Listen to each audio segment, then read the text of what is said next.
Full News Headquarters.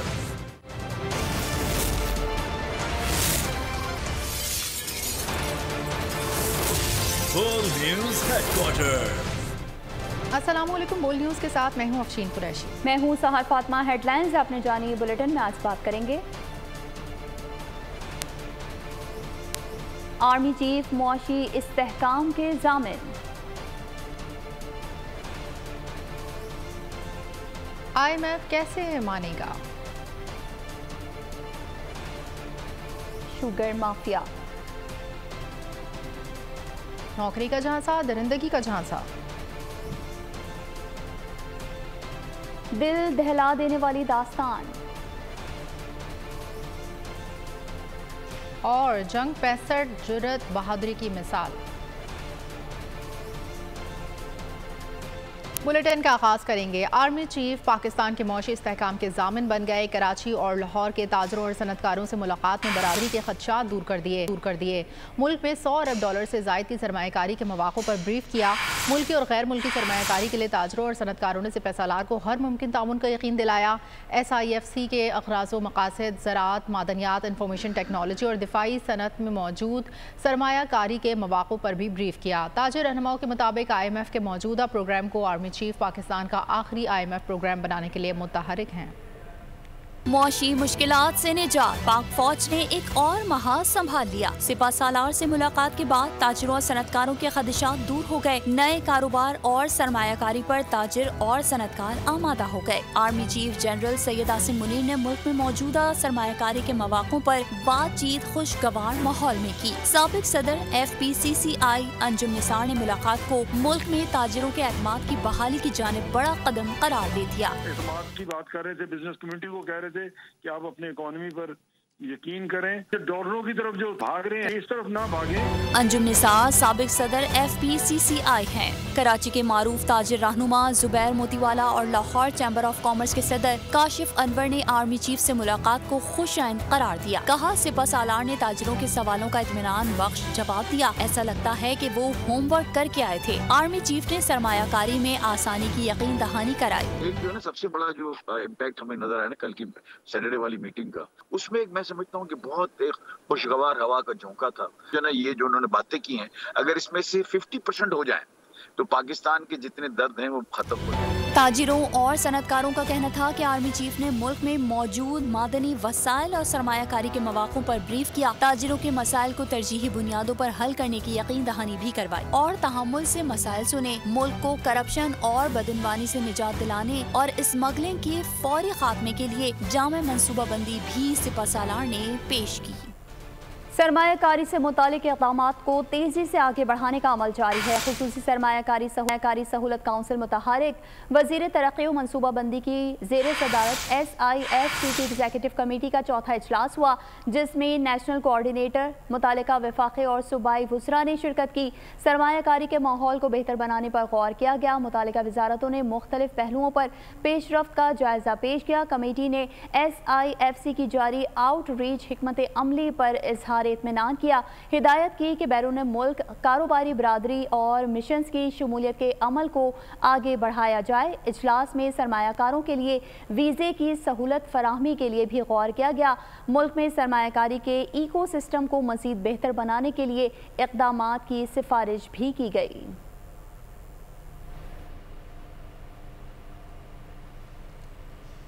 बिजली सार्फिन को relief देने के लिए हक़ाइक़ पर मबनी गैर रिवायती हल तलाश कर रहे हैं। हुकूमत बिजली के बिलों के मामले पर मालियाती इदारों से किए गए वादों पर अमल दरामद करेगी। गर्दिशी कर्जा, बिजली चोरी और लाइन लॉसेस जैसे बड़े चैलेंजेस का सामना है। अवामी जज्बात मजरूह किए बगैर कम मुद्दत में मसले का हल तलाश करेंगे।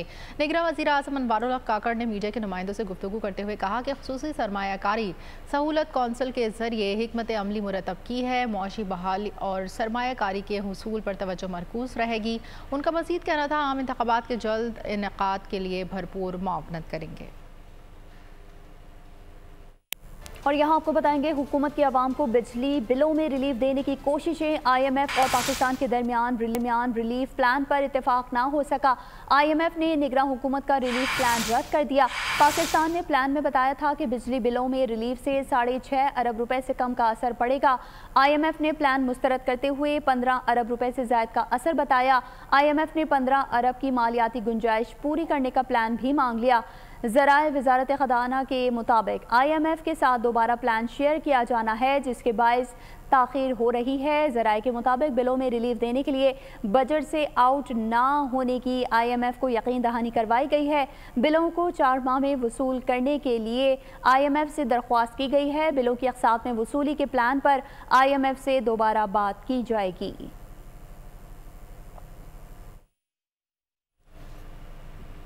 चीनी के बढ़ते दामों ने महंगाई के सताए अवाम की ज़िंदगी में मज़ीद कड़वाहट घोल दी। डबल सेंचुरी के बाद भी चीनी की कीमत को ब्रेक ना लगे। कराची, लाहौर समेत कई शहरों में कीमत 200 रुपये फ़ी किलो से भी बढ़ गई। कोयटा में 1 किलो चीनी 225 रुपये की हो गई। शुगर माफिया की मनमानी पर अवाम बिलबिला उठे। हुकूमत से चीनी का रेट नहीं संभाल सकता। आगे हुकूमतें क्या करेंगी? जो आती है अपनी सियासत चमका के वो कर देती है। निगरान हुकूमत क्या कर रही है? लोगों को रुला दिया। इतने सैलरी भी नहीं देते, हमारे मकई होती है। अगर यही चीज खाना पीना महंगा हो जाएगा तो कैसे सिस्टम चलेगा ना? आटा महंगा है, चीनी महंगी है, पेट्रोल महंगा है, कहाँ जाए हम? हमारे अवाम को कोई रिफंड मिल ही नहीं रहा है। चीनी की कीमतें इन्होंने इतनी बढ़ा दी हैं कि अब जो है ना सफेद पोश आदमी उसकी पहुंच से बहुत बाहर हो चुकी है। ये एक बड़ा माफिया है चीनिया का, अपनी मर्जी के मुताबिक रेट ऊपर ले जाते हैं। जब जो जिनका जहाँ पे फायदा होता है वही करते हैं। गरीबों के लिए तो जीना मुश्किल हो चुका है। महंगाई बहुत हो चुकी है। चीनी बहुत ज्यादा महंगी हो चुकी है। चीनी इतनी महंगी हो गई, चीनी से अब खा नहीं पा रहे हैं हम लोग। अब तो सेकंड इस्तेमाल करनी पड़ी है, सेकंड भी महंगी हो गई है। अब तो वो भी क्या फीकी चाय पीनी पड़ी है हमारे को। चीनी 200 रुपए किलो हो गई है, हमने चाय बनाना ही छोड़ दिया। चीनी महंगी होने का जिम्मेदार कौन? इल्जामात शुरू हो गए। रहनुमा नून लीग SN इकबाल की वजाहत।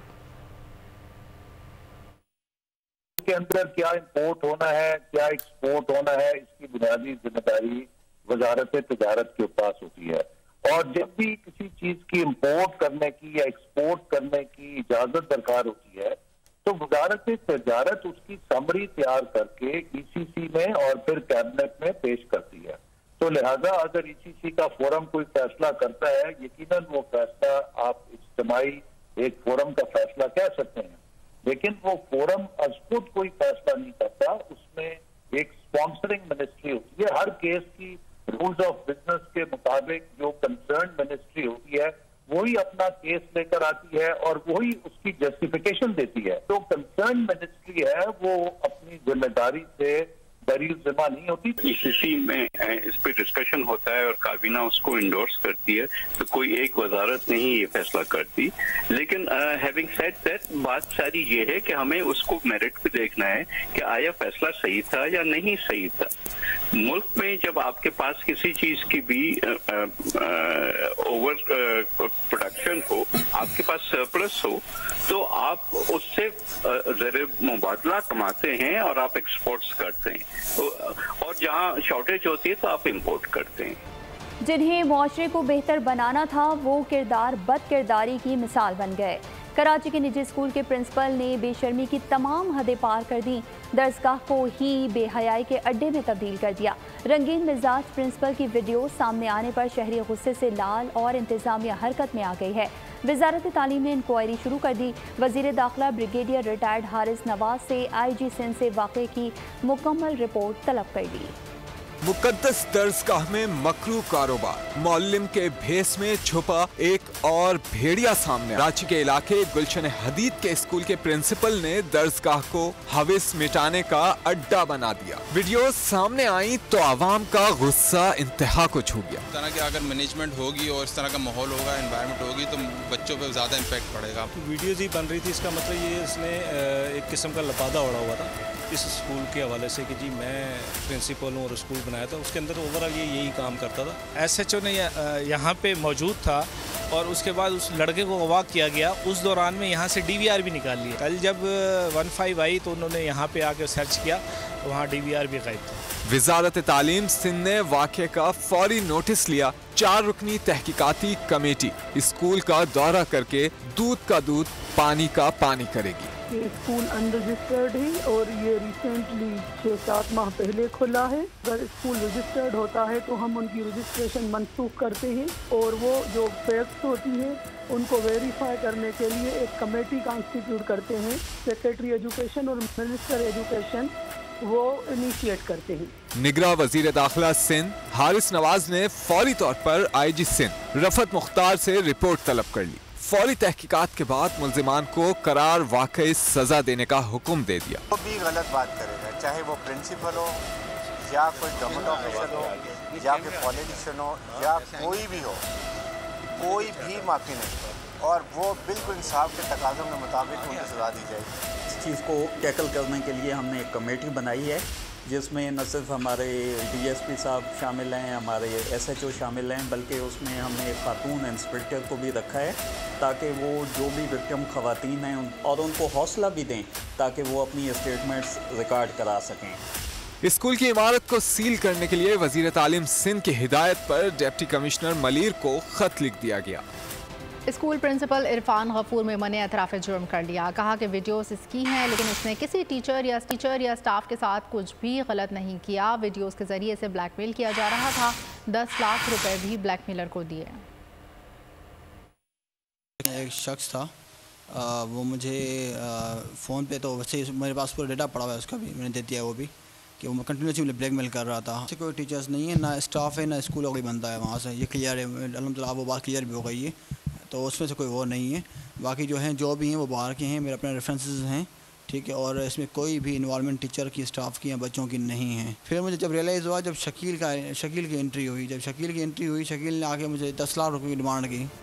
यौम दिफा के मौके पर नया तराना जारी कर दिया गया। तराने के दिल को छू लेने वाले बोल खलीलुर रहमान कमर ने लिखे हैं, जबकि गाना उस्ताद राहत फ़तेह अली खान ने अपनी खूबसूरत आवाज़ में गाया। 1965 की पाक भारत जंग में पाकिस्तानी फ़ौज मुतादिद फतूहात अपने नाम करती रही। अयार दुश्मन को बदतरीन शिकस्त दी। 5 सितंबर को रात भर घुमसान की जंग के बाद पाकिस्तानी फ़ौज भारत के दूसरे मजबूत तरीन महाज जोड़ियाँ पर कब्जा करने में कामयाब हो गई। लाजवाल फतह से भारतीय फ़ौज को जोड़ियाँ से 18 मील और अखनौर से 3 मील पीछे धकेल दिया। जंगी जुनून में मुब्तला भारत को ऐसा घाव दिया कि सफ़ाक दुश्मन आज तक अपने ज़ख्म चाटने पर मजबूर हैं। जंगी 65 में जुर्रत व बहादुरी की मिसाल कायम करने वाले गाज़ियाने वतन की शुजाअत को सलाम। सूबेदार रिटायर्ड मेजर अली शाह कहते हैं, जब पता चला कि भारत ने अपनी फ़ौज लाहौर और सियालकोट बॉर्डर पर भेजी है तो हमने भी दिफाए वतन के लिए तैयारियां मुकम्मल कर लीं। तो पता लगा कि इंडिया ने लाहौर और सियालकोट बॉर्डर पर अपना आर्मड फोर्स लगा दी, जिसकी वजह से हमें वापसी मूव करना पड़ा रायबंद। जब उधर पता लगा कि 10 FF जो लगी हुई है खेमकरन, तो उधर उनके 2 APC ख़राब थे। मुझे सीनियर JCO ने आर्डर दिया कि आप 2-3 VM इलेक्ट्रीशियन मुख्तलिफ ट्रेड के बंदे लेकर स्पाइनर पेट्रोल पर उधर मूव करें। मैं जब उधर गया तो देखा 2 APC बाकी खड़े हैं और उधर जब देखा तो सन्नाटा छाया हुआ था। नायब सालदर गयास मोहम्मद 1965 की जंग में हम जो ना छमचौड़िया में थे। हमें पता चला भाई जो ना गुजरात तैयार हो के वहाँ से भी दुश्मन आ गया और वो गड़बड़ कर गया। भाई आप लोगों ने जंग में तैयार हो गया, हम सारे बिल्कुल ये कपड़े पहना दिए, समझे, सारा असला दे दिया। तो 4 बजे आके दुश्मन का मुकाबला करे जी वहाँ पर जाके छमचौड़िया में। अगर दुश्मन फिर पीछा निकल लिया, जम्मू रोड पर पड़ के वो भेड़ बकरियों के आग लगा लिए, अपना जोड़ियाँ पर हमने झंडा लड़ा दिया। फौज हो गया अपना घोड़े बांध के जो ना पीछा निकल गया। आर्मी को उस वक्त जोश आर्मी का नीचे, उधर तो बच्चा का जोश। मेरा नायब सूबेदार अब्दुल हफीज गाजी हूँ मैं 65 की जंग का, और 31/7/58 में मैं भर्ती हुआ। 380 में मेरी ट्रांसफर हुई चकलाला ट्रेनिंग करके। तो जेलम हम आए, जेलम से हमें अचानक हुक्म मिला, कर्नल साहब ने कहा कि 1 घंटे के अंदर फौरन तैयार हो जाओ। 1965 में हर जवान में, हर अफसर साहिबान में बड़ा जोश और जज्बा था, और हमने जज्बे से जंग जीती, जज्बे से ही हम लड़े। पूरी कौम अभी भी पाकिस्तान की फौज के साथ खड़ी है। कमांडर इन चीफ नूर खान साहब सीजन बनाते थे, हमें देते थे, हम उन्हें उस सीजन को कोड करते थे। यौम दिफा के मौके पर सहाफ़ी बरादरी का कौम के लिए ख़ास पैगाम। कहा 6 सितंबर 1965 वो तारीख़ी दिन था जिस रोज़ हर मकतबा फ़िक्र के लोग इत्तेहाद और यकजहती की अलामत बन चुके थे। ये वो सुनहरी दिन था जब पूरी दुनिया ने हकीकी मायनों में कौमी इत्तेहाद का नज़ारा किया। शोहदाए वतन कौम का इफ्तिखार, हर पाकिस्तानी का शोहदा को सलाम। वतन पर जान निछावर करने वालों के हौसले भी चटान। यौम दिफा पर हवालदार अब्दुल गफूर शहीद की बेवा कहती हैं, हमारे फौजी जवान दिन रात सरहदों पर मुल्क की हिफाजत करते हैं, जिनकी कुर्बानियों के सबब ही हम आज़ाद फिजाओं में सांस लेते हैं। मौसम की बात करेंगे। इस्लामाबाद, रावलपिंडी, अटक और गिरदोनवाह में रात गए मूसलाधार बारिश, तेज़ हवा और आंधी ने तबाही फेर दी। मुतादिद मकामात पर दरख्त, साइन बोर्ड गिरने से तारें टूट गईं, बिजली के पोल और ट्रांसफार्मर्स भी गिर गए। इस्लामाबाद में हवा की रफ्तार 120 किलोमीटर फ़ी घंटे के रिकॉर्ड किया गया। इस्लामाबाद में बारिश के बायस 177 फीडर स्ट्रिप कर गए। आइस्को के मुताबिक ऑपरेशन टीमें फॉल्ट क्लियर करने में मसरूफ़ हैं। बारिश के बायस टीमों को मुश्किलात का सामना है। सार्फिन बारिश के दौरान बिजली की तनसीबात से दूर रहें।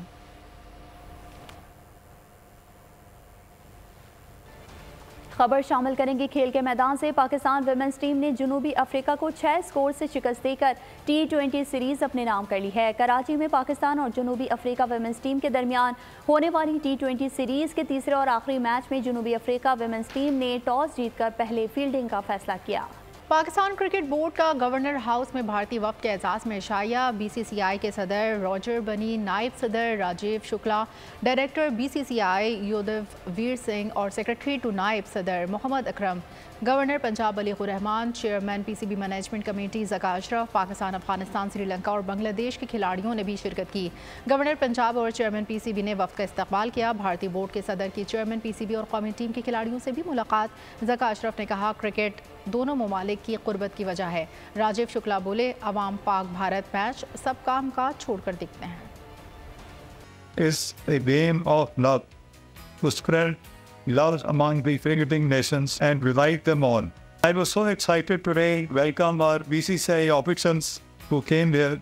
It was a great honor to welcome you all. It's a great opportunity, and whoever wins, he gets the the honor and all that. But still, I think the game should go on, and it will go on because cricket unites the country, unites the nations together.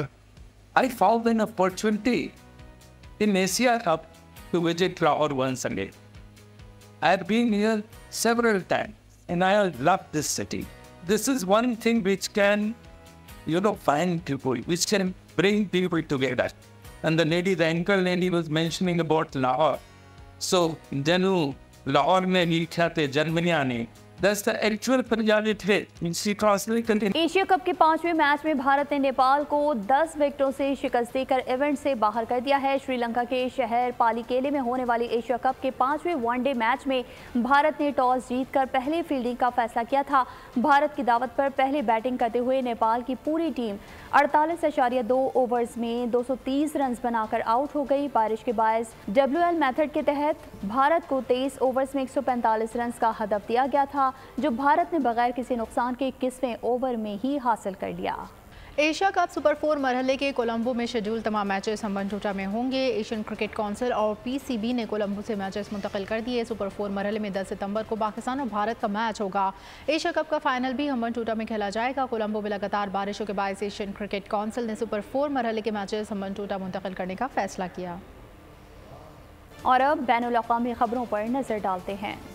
France में नए तालीमी साल का आगाज, schools में abaya पहनने पर पाबंदी के फैसले पर अमल दरामद शुरू। मुस्लिम कम्युनिटी में तशवीश। फ्रांस के मुतादिद स्कूल्स में अबाया पहनकर जाने वाली मुस्लिम तालिबात को घर वापस भेज दिया। इजराइल ने बहरीन में अपने सिफारत खाने का बाकायदा इफ्तिताह कर दिया। इजरायली वजीर खारजा ने बहरीन का दौरा किया, अपने हम मनसब से मुलाकात की और कोहिन मनामा में सिफारत खाने का इफ्तिताह कर दिया। उधर यूक्रेन ने करप्शन के इल्जाम पर अपने वजीर दिफा ओलेक्सी को बरतरफ कर दिया। गुज़िश्ता रोज यूक्रेनी सदर ने वजीर दिफा की तब्दीली का ऐलान किया था, जिस पर ओलेक्सी ने बरतरफी से कबल ही इस्तीफा पेश कर दिया था। लाजवाब और शानदार परफॉर्मेंस से किरदारों में हकीकत का रूप भरने वाले आबिद अली की 4थी बरसी। रेडियो पाकिस्तान से करियर का आगाज करने वाले आबिद अली ने 1973 में PTV के ड्रामे झोंक सियाल में सबसे पहले अदाकारी की। अदाकार आबिद अली ने 70 से 90 की दहाई तक PTV के कई मकबूल ड्रामों में काम किया।